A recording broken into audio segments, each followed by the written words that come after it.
the Week 5 opponent, which initially I was worried would be a trap game in my original schedule prediction all the way back in episode 1 in February.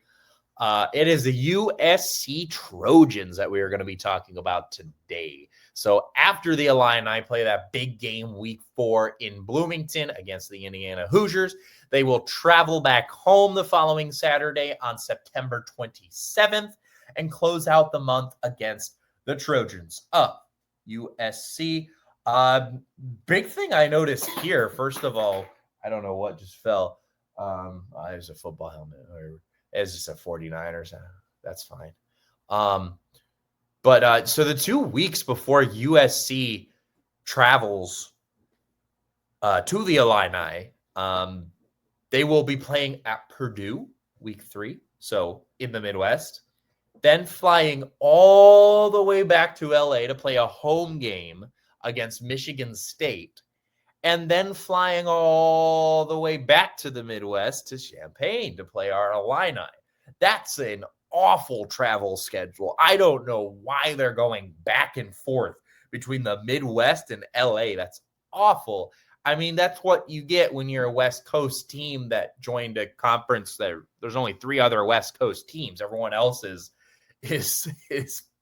Midwest is decently east compared to Los Angeles. So I don't know who's scheduling this, but there's really only so much you can do when you got teams teams are gonna have to travel like that, right? Unless the Big Ten wants to build up a full West Coast branch, which they kind of already have. They already got 4 teams out there, USC just being one of them. The head-to-head history between the Illini and the Trojans, it's not very good for Illinois, actually. All-time record, they are 2-11 against USC, and they are yet to beat them in Champaign. They are 0-6 at home against the Trojans all time.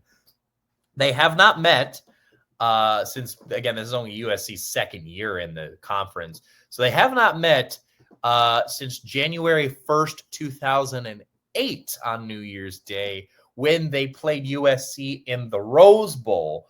Was definitely one of the better Illini teams in recent memory, and they got smacked by Reggie Bush and the Trojans 49-17. It was not pretty. Last time they met in Champaign would be their meeting before that one, actually, on September 7th, 1996, in which the Illini lost 55-3. So their last win then would be their last meeting before that, actually, on September 4th, 1989. That is the last time we have defeated the USC Trojans. They won 14-13. Wow, what a sloppy game that was at the Coliseum. So their only other win against USC besides that one was actually their first meeting all the way back on October 12th of 1935, in which the Illini won 19-0. Recent history of USC's program, 2024 is kind of a down year for them, right? They weren't quite at their level of play last year without Caleb Williams. They were 7-6 and 4-5 their first year in the Big Ten Conference, 1-4 in away games as well. I want to note away games, since this will be an away game. They did not do well with the traveling. Some of their away games are on the West Coast, but overall, it's still a good offense that they had last year. That's one thing they can definitely boast, right? But it's just not nearly as good as when they had Caleb in the 2 years prior. Their defense was definitely a little better, though, than it had been in the Caleb Williams era, because their defense was not doing him any favors in 2023. But they had some good wins last year, despite only having 7 of them. I mean, they're definitely one of the better 7-6 teams you're going to find. They had some good wins, like beating LSU in a neutral site game in week 1, 27-20. I remember watching that on a train ride, actually, coming back from a class. They beat Wisconsin and Rutgers, Nebraska, and UCLA. Those were their 4 wins in the Big Ten. The 5 losses they had their first year in the Big Ten were Michigan, Minnesota, Penn State, Maryland, and Washington. Some of those losses pretty understandable, like Penn State and Michigan. Minnesota and Washington are not great losses. They also played Notre Dame. They typically play Notre Dame every year, but Notre Dame was great this year. They lost to them 49-35, at least gave them a contest.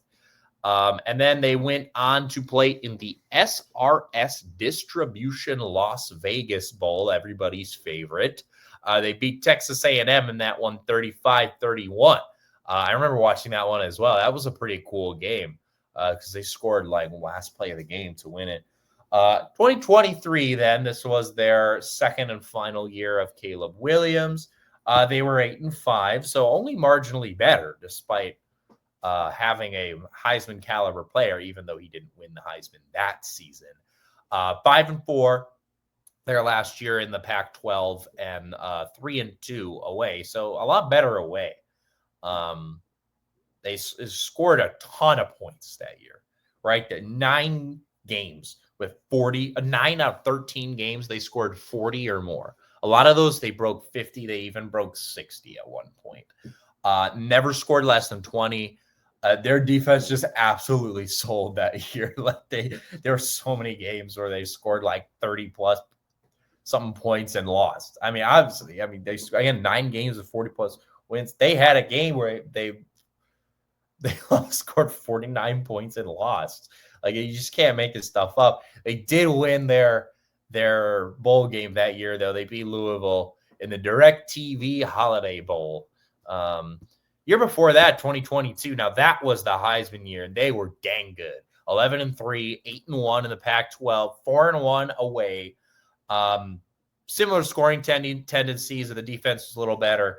And they even beat Notre Dame that year. They did lose the Cotton Bowl, though, by 1. They were upset by Tulane in the Cotton Bowl. 2021, they were pretty rough, actually. This was now pre-Lincoln Riley and pre-Caleb Williams. So they were 4-8, 3-6 in the Pac-12, and 2-3 away. They got smoked in like all their losses, too. Like they weren't really close losses. And then the shortened 2020 COVID season, they were 5-1, 5-0, perfect in the Pac-12. But then it says our only loss was Oregon, so that can't be true because that was a Pac-12 team. I don't understand that. I don't know. That was straight from their website. I don't really understand that. And then they're 3-0 away. So honestly, really good away record when they were in the Pac-12, but then first year in the Big Ten. Yes, the competition is better, but I would guess the biggest reason is travel. Running through their roster real quick in these last couple minutes here. Head coach Lincoln Riley, I don't need to say too much about him, right? If you're watching this, I'm assuming you're a college football fan, and pretty much every college football fan knows who Lincoln Riley is at this point. He has been at USC since 2022 and brought the Heisman winner and now Bears quarterback Caleb Williams along with him. He was at Oklahoma from 2017 to 2021. He was outstanding there. He went 55-10 in that 4-year span. And so far, his 3 years at USC, he is... Maybe that's not 4 years. Maybe that's including when he was a quarterback's coach too. That can't be right. Because he's in the 3 years he's been at USC, he is 26-14. So that's an 81-24 overall record. Very good, but hasn't quite had the same success at USC.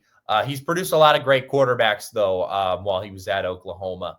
3 Heisman winners in Baker Mayfield, Kyler Murray, go Cardinals, and Caleb Williams.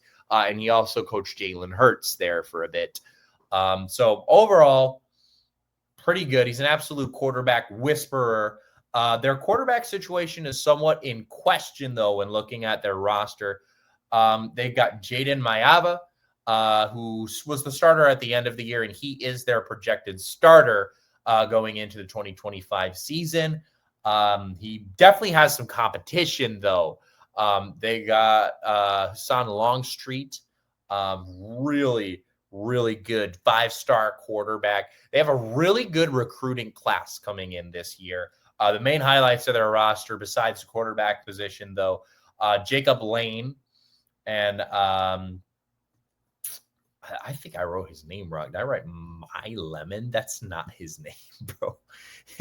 Makai Lemon and Jacob Lane are the best, two of the best wide receivers, probably the best wide receiver duo in the entire country. They are both ranked top 10 nationally. They also have a good recruit coming in at running back and Wayman Jordan. They have a really good O-line led by Alex Payne and Aaron Dunn, and also a new transfer from Syracuse, John Ray Reed. Their defensive line is pretty good. They definitely took a step in the right direction last year. That's led by Jakeem Stewart and Brillon Shelby, so look out for them in this matchup.